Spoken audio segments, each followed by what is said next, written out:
bulanan orang Sekampung Padang Taro City. Kita kan dua cara. Pakai baju kebangsaannya baru nampak.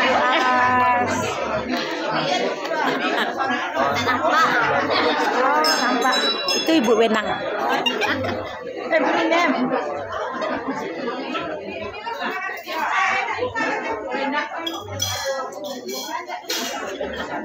Pak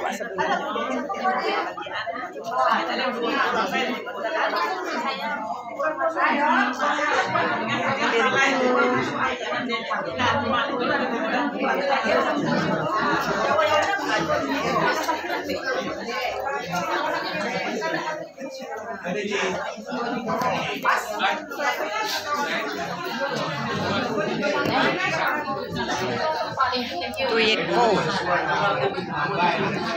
itu nama aku mak tuaku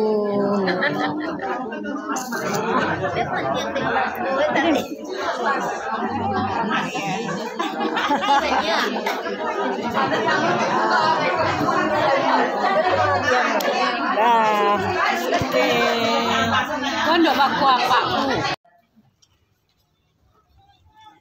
Jadi silaturahim, pertemuan, wirid, pengajian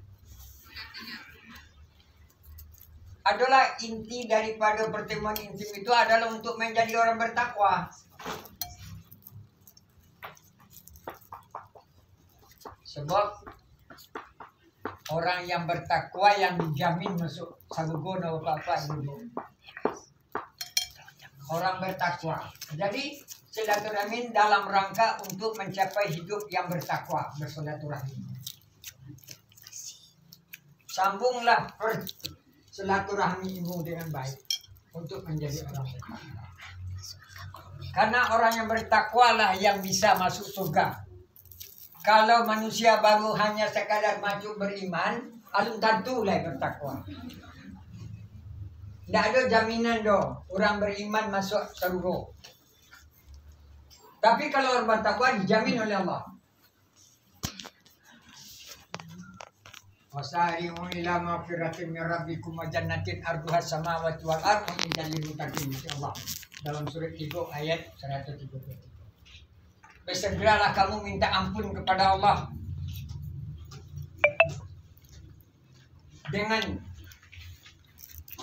surga yang telah disediakan luasnya seluas langit dan bumi. Ujung ayat hanya untuk orang bertakwa. Tidak ada ayat mengatakan, tidak ada hadis mengatakan orang beriman masuk surga, tidak ada. Tetapi orang beriman pasti harus menjadi orang bertakwa. Boleh bapak-bapak, ibu-ibu